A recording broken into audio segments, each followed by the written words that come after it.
이 공개키 방식 암호화는 대칭키 방식 암호화에 비해서는 아주 최근에 소개된 개념이죠. 제가 암호 기초에서 얘기를 했지만 암호의 역사는 뭐 수천 년의 역사를 갖고 있는 거예요. 메시지를 전쟁 중에 다른 적이 볼 수 없도록 해야 되는 그런 필요성이 있으니까 어떻게 전 메시지를 아군끼리 비밀리에 전달할 수 있느냐 하는 그런 필요성 때문에 그런 방법들을 많이 생각했고, 그래서 거기서부터 암호라고 하는 것이 나오게 됐는데, 그때 사용한 암호 알고리즘은 다 대칭키 방식이죠. 얘기한 것처럼.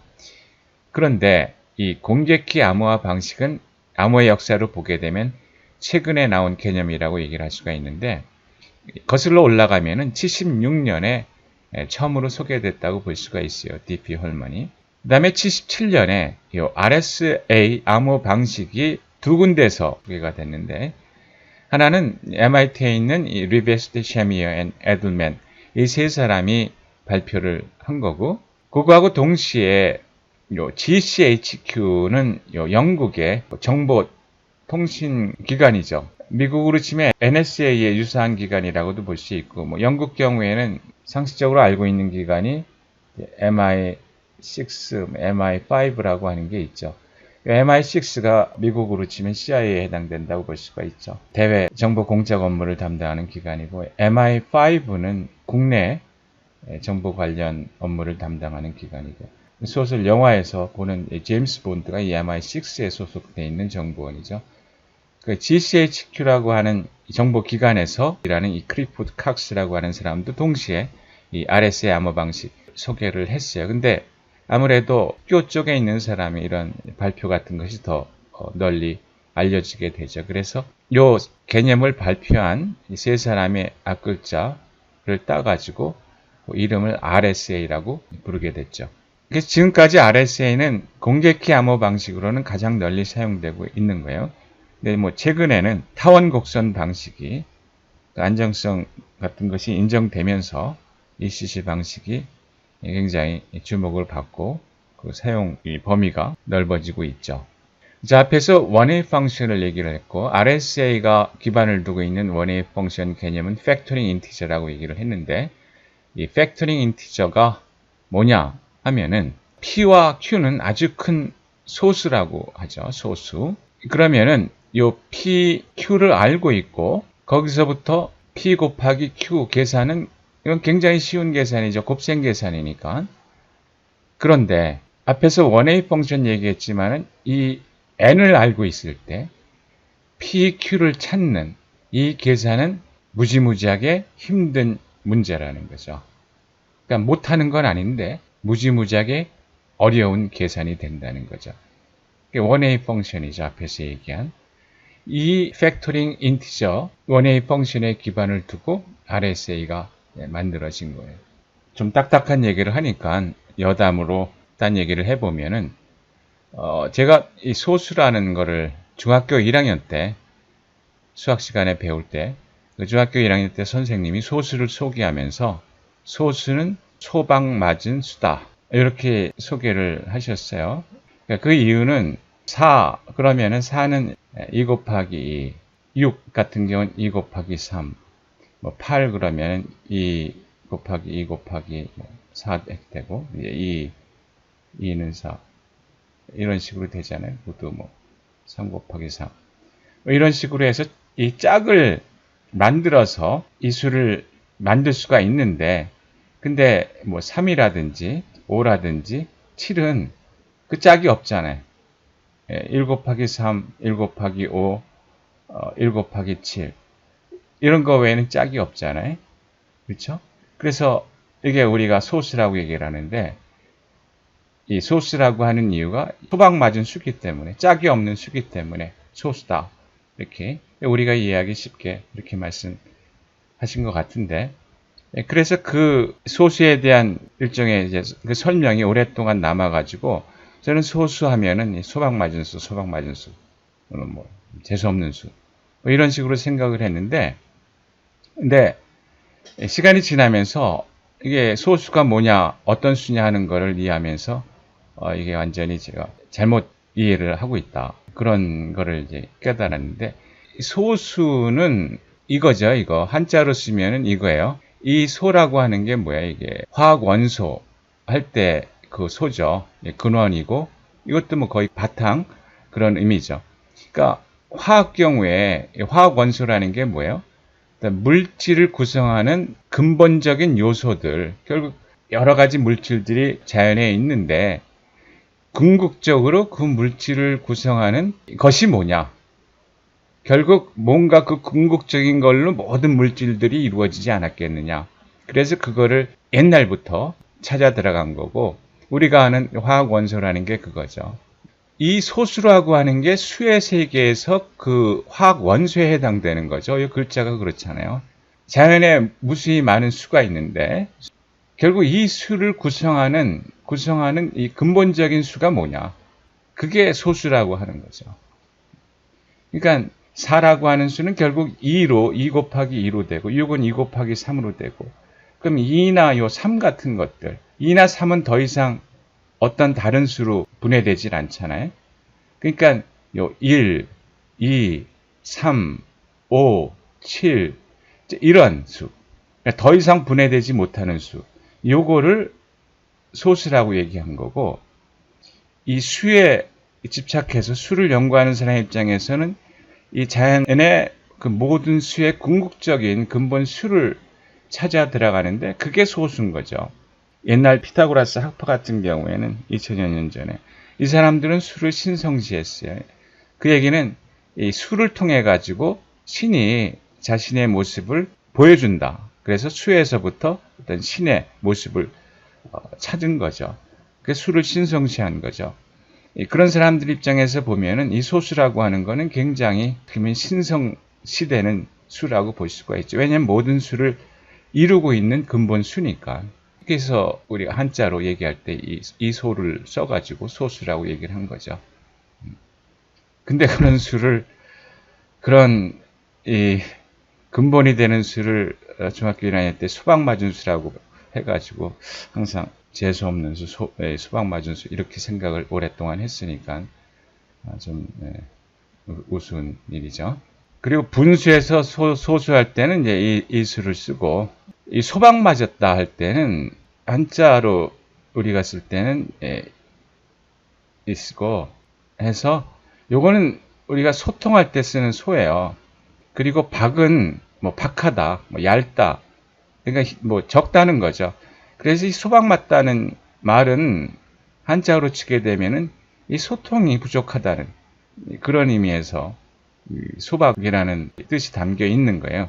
이제 전혀 다른데 그 영어로는 프라임 넘버라고 얘기하는 거예요. 프라임 넘버. 그 수가 소수는 엄청난 수죠.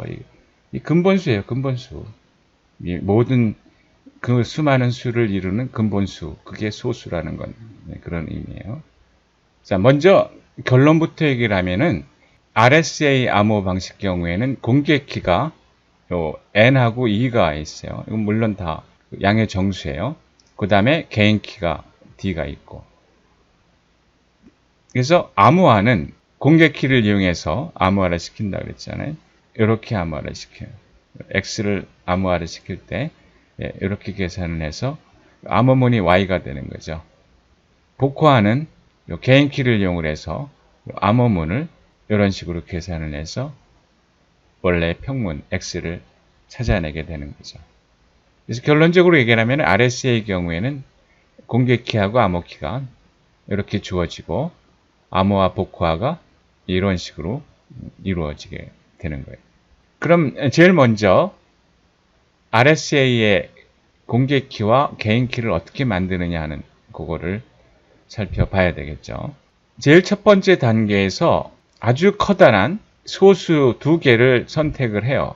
프라임 넘버가 소수죠.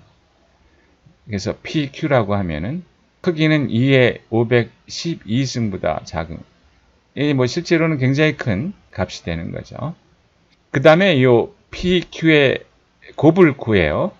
그러면은 PQ가 2의 512승만큼 되니까 N은 2의 1024승 만큼 되겠죠. 제일 크면은.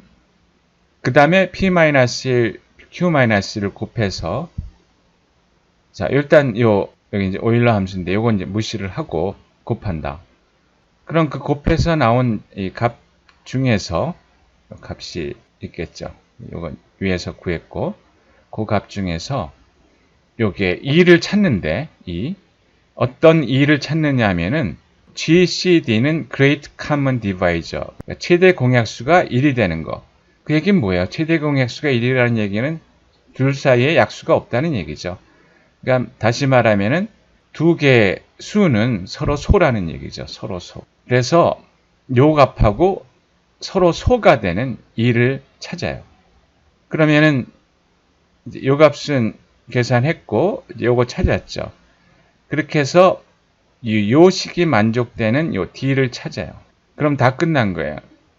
그러면은 여기서 계산된 N하고 여기서 찾은 E하고 그게 공개키가 되고 여기서 찾은 D가 개인키가 되는 거죠. 그래서 요 계산에 의해 가지고 RSA 경우에는 공개키하고 개인키를 생성을 하는 거예요.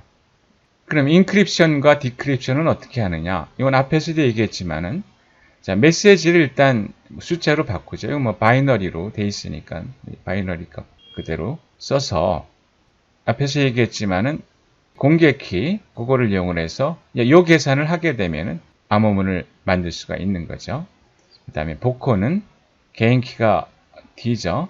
그래서 이 암호문을 가지고 이 계산을 하게 되면은 원래 평문을 계산할 수가 있는 거예요. 이 공개키는 공개가 되어 있는 거고 그러면은 이게 안전하냐 하는 건데 이게 안전하냐.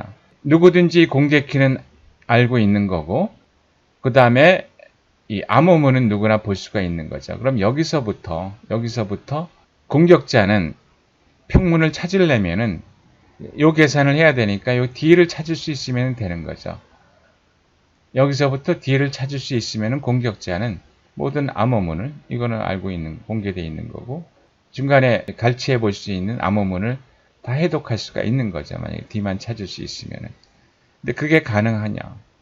이게 원웨이 펑션 때문에 그게 거의 불가능하다는 얘기죠. 지금 n이라고 하는 게 지금 p 곱하기 q란 말이에요. 그러니까 n을 알고 있으니까 여기서부터 p, q를 찾을 수 있으면은 그러면 모든 게 다 풀리죠. 2 알고 있고 만약에 p하고 q를 알고 있으면은 여기서부터 d를 찾는 건 그렇게 어려운 문제가 아니에요. 그러면은 문제는 뭐냐면은 이제 n에서부터 그 n이 만들어진 pq만 찾으면 되는데 이게 앞에서 얘기했죠. 이 pq가 굉장히 큰 값이면은 n에서부터 이거를 찾는 거는 계산상으로 거의 불가능한 계산이다. 뭐 시간이 엄청나게 오래 걸리는 계산이다라는 얘기예요. 그렇기 때문에 이 RSA 알고리즘은 안전하다고 얘기를 할 수가 있는 거죠. 결국 RSA를 깨는 방법은 이 n을 소인수 분해를 해야 되는데 그게 지금 우리가 알고 있는 지식으로는 거의 불가능한 계산, infeasible한, computational infeasible한 계산이기 때문에 안전하다는 거고 그렇다면은 질문을 해볼 수 있는 게 이 팩토링 이외에 다른 방법으로 RSA를 깰 수 있는 방법은 없느냐? 대답은 부분적으로 할 수 있는 방법들이 있죠. 그래서 지금 제가 여기서 얘기하는 RSA는 학교, 교실에서 얘기하는 그런 수준의 RSA를 얘기를 하고 있는 거고 좀 더 깊은 RSA를 얘기를 하려면은 우리가 증명도 해야 되겠고 다른 얘기도 RSA 경우에 이제 할 필요가 있는데 이거는 지금 요 강좌에서는 배제를 하고 다른 강좌에서 그 좀 깊은 얘기는 하도록 하죠. 이제 설명한 이 RSA를 간단한 예제를 들어가지고 RSA를 이해를 해보도록 하죠. 자, 먼저 앞에서 이 키 생성하는 알고리즘, 자, 요거를 보고 하나하나씩 따라가 보도록 하죠. 자, 앨리스는 이 메시지를 지금 암호화시켜서 보내려고 그래요. 밥한테. 그러면은 밥의 공개키가 필요하죠. 자, 밥은 자기 공개키하고 개인키를 생성해서 공개키는 공개를 시켜야 돼요. 뭐 앨리스도 마찬가지지만 지금 이 경우에는 앨리스가 필요한 게 밥의 공개키니까. 자, 그럼 밥은 자신의 공개키와 개인키를 어떻게 만드느냐. 자, 하나씩 따라가 보죠. 자, 1번. 두 개의 커다란 소수 값을 선택을 해요. 근데 지금 예제로 드니까 실제로 너무 큰 거 얘기를 하면은 우리가 계산할 수가 없으니까 뭐 간단한 숫자 두 개를 선택을 하죠. 그래서 P는 11, Q는 3. 자, 2번. N을 계산을 해요. 그럼 11 곱하기 3이니까 33이죠. 그 다음에 P-1 곱하기 Q-1를 해요. P-1은 10이고 Q-1은 2니까 곱하면 20이죠. 4번. 요 값하고 20하고 서로 소가 되는 2를 선택을 해요. 뭐 복잡한 숫자 선택할 거 없이 20하고 3하고는 서로 소죠. 20하고 3은 1 외에는 둘 사이에 공약수가 없죠. 서로 소예요. 그래서 2를 3으로 선택을 하고 5번 D를 계산을 해요. 2는 3이고 3하고 어떤 수를 곱해가지고 20으로 나눠서 여기 모듈러는 제가 따로 강좌로 모듈러 연산을 설명을 하겠습니다. 20하고 나눠가지고 나머지가 1이 되는 D를 선택을 해요. 21이면 되겠죠. 3, 7, 21 해서 D는 G를 선택을 해요. 그러면은 이제 밥의 공개키는 N하고 2니까 공개키는 33하고 3이죠. 여기 N이고 2니까. 그 다음에 밥의 개인키는 요 D가 7이니까 개인키는 7이 돼요. 자, 요 개인키는 밥은 자신만이 가지고 있고 공개키는 상대방한테 알려주는 거죠. 그래서 앨리스는 어떤 방법을 썼는지 간에 밥의 공개키를 알았어요. 그럼 이 공개키를 가지고 메시지를 암호화시키는 거죠. 메시지 암호화는 이렇게 계산한다 그랬죠. 메시지 값을 공개키에 2하고 n이죠. 하고 계산해서 그 계산된 값이 17이에요. 그래서 암호문은 17이 되죠. 17을 보내요. 암호문이에요. 그러면은 밥은 이 암호문을 받아가지고 복화시켜야 되는데 복화는 어떻게 시킨다 그랬죠? 요 계산을 한다 그랬죠. 자신의 개인키 D를 가지고 요 계산을 한다 그랬어요. 그럼 17에 7승 해가지고 이 값이 이제 크죠. 어쨌든 요 계산을 하면은 8이 나오게 돼요. 그래서 앨리스가 보내는 평문 메시지 8을 밥은 해독해서 받아볼 수 있게 되는 거죠. 뭐 다시 한번 강조하지만은 이 공격자가 있다고 해봐요. 그러면 공격자는 역시 이거는 뭐 공격키니까 구할 수 있고, 그다음 이거는 보죠. 공격자도 이 값은 보죠. 암호문은 봐요. 여기서부터 이 암호문을 해독하려면은 D가 필요한데 D를 못 찾아낸다는 거죠. 그게 RSA가 기반을 두고 있는 인티저 팩토링 그 원웨이 펑션 때문에 공격자는 암만 노력을 해보려고 해도 이 D 값을 찾을 수가 없기 때문에 이 암호문의 원래 평문이 뭐냐 하는 것을 알 수가 없는 거죠. 자, 이 강좌에서는 RSA는 이 정도까지만 얘기를 하죠.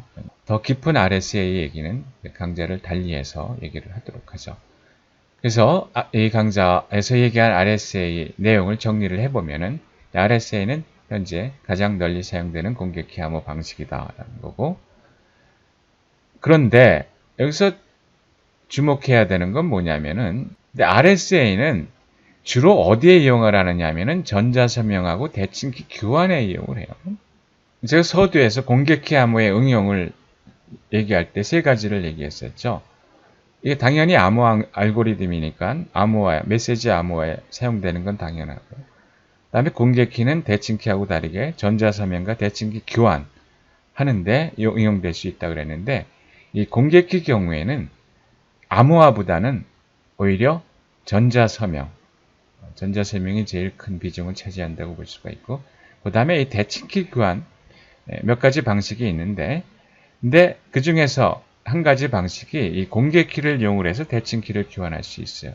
그래서 이 두 가지의 오히려 대칭키의 암호화 방식을 이용을 하게 돼요. RSA. 암호화는 오히려 공개키를 가지고 주로 사용하지를 않아요. 아이러니컬한 얘기죠.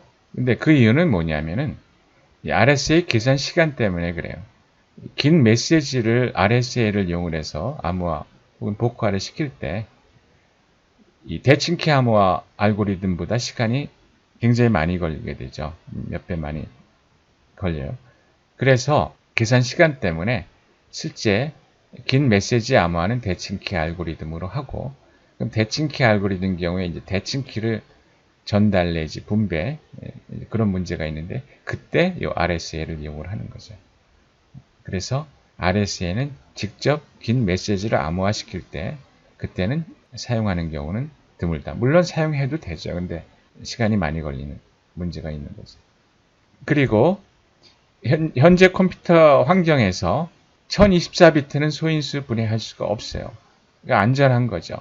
이 1024비트가 무슨 의미냐면은, 우리가 RS키 생성 알고리즘을 얘기할 때 이 PQ의 값을 2의 512승까지의 값을 쓴다 그랬죠. 굉장히 큰 값을 쓴다 그랬는데, 두 개 곱하면은 2의 1024가 되죠.